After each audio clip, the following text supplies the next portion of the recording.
Hello, Obey. You must be Rin, who I've heard so much about. My wife got some of your soap as a gift, and now she won't stop buying it.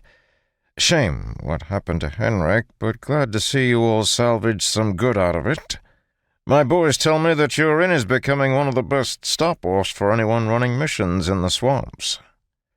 Arthur Telson, the guildmaster of the Adventurers Guild, was a charismatic man, full of a natural magnetism that drew everyone around him in. A big booming voice and the stature to go with it allowed him to fill any space he entered. Yet even as he spoke, Garrett could see the calculations being run behind his smiling eyes. Sure enough, Arthur turned to look at Garrett, offering his hand for a handshake.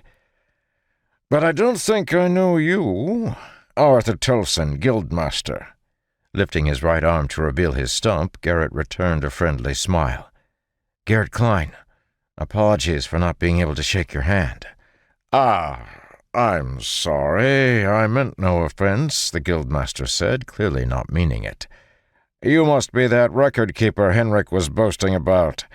I have heard you're quite adept with numbers." Letting his smile fade, Garrett nodded. "I know enough to get by." As they spoke, Garrett could feel the Guildmaster's curiosity, driven by Garrett's lack of reaction to the pressure he was exerting. Though there was no way for him to know that Garrett was a shaper as well, the fact that Garrett didn't seem bothered even when Arthur subtly increased the pressure clued him in that something was going on. Not wanting to let things get out of control, Garrett turned in his chair and gestured to the wall of missions. "It looks like there have been an increased number of missions targeting monsters from the swamp and forest. Are there many monsters moving closer to the city?" Stepping up next to Garrett, Arthur scanned over the missions, nodding seriously. "More and more. We've seen a year-over-year increase for quite a few years, though no one knows exactly why. It just highlights how incredibly important our adventurers are. They're the first line of defense we have against the wilderness." The upside being that we've had a lot of materials flowing into the city, right? "Also true," the Guildmaster said, giving Garrett a sharp look. "Take that Maragoth that was pulled in today.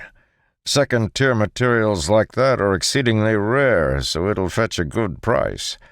I've already heard that the Royal Duke himself is interested and is sending someone down to take a look."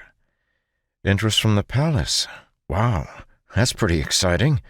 I'm sure you'll get a tidy sum for it," Garrett said, before stifling a yawn. "I'm sorry. I tire quickly, so if you'll excuse me, we'll head back now. It was nice to chat with you a bit. You have a truly impressive guild." "Of course," Arthur said, slapping Garrett on the shoulder a bit harder than was necessary. "Stop back any time."